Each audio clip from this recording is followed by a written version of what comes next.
এখন আমরা রেডি হয়ে বেরিয়ে পড়েছি, অ্যাকোরিয়ামে যাব। হ্যাঁ, অ্যাকোরিয়ামে তো কোনো ধরনের ফটো ভিডিও তুলতে দেয় না, ওই জন্যে দেখাতে পারবো না। চেষ্টা করবো লুকিয়ে লুকিয়ে ভিডিও করার। মা এগুলো বলছে টক পাতা। কি করে এগুলো? ভাজা খায়। সত্যি? হ্যাঁ, খুব ঘুম হয় এগুলো। না গো, ঘাস এগুলো না, এই সুশি শাক ওগুলো ঘুম হয়। এখানে পড়ে আছে। আমাদের ওখানে 200 টাকা কেজি। এই যে পুরীর মন্দির তৈরি হচ্ছে, আমি তোমাদেরকে আগেও বলেছিলাম ওই দিক দিয়ে রাস্তা হচ্ছে, এখনো তৈরি হয়নি। আমার জন্মদিনে ভাবছি দীঘায় আসবো, মনে হচ্ছে তখন তৈরি হয়ে যাবে। এই যে এখনো সব কাজ চলছে।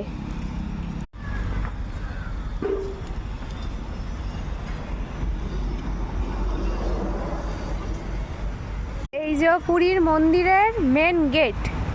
আমি আশা করি জন্মদিনে এসে আগে তোমাদের সাথে দেখাবো এই ভিডিওগুলো। আর এই পাশে কিসের জন্য কাজ চলছে জানি না। মা বলছে দোকান করবে, বাবা বলছে মাছ চাষ করবে, মা বলছে হ্যাঁ তোমাকে ধরার জন্যে। সমুদ্রের পাড়ে যে গেটটা দেখিয়েছিলাম, যে এর আগে সমুদ্র ধারে যে দেখিয়েছিলাম পাথরগুলো সরিয়ে বলছিলাম না সিঁড়ি হবে, ওর জন্য এখানে কাজ চলছে। এই যে এইটা গেট, আর এই যে পুরীর মন্দিরের ঠিক উল্টো দিকেই তৈরি হচ্ছে। মা বলছে আমার বেশ ভালো হয়েছে, এবার এখান থেকেই নামবো সমুদ্র পাড়ে।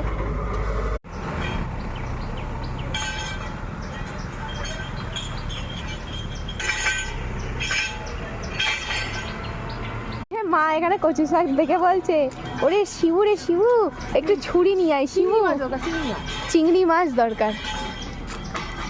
কেন ইলিশ মাছ দেওয়া হয় মাথা দিয়ে? ওই সত্যি বললাম। এই যে সেই খেলার মাঠ, বাবা বলছে দেখে মনে হচ্ছে আমি আবার ফুটবল খেলি এখানে। বাবা খুব ভালো ফুটবল খেলতে, অনেক প্রাইজ। এই যে মাসি শাক তুলছে এখন। ওটা কি শাক গো? সুশি শাক। শুশনি শাক। ও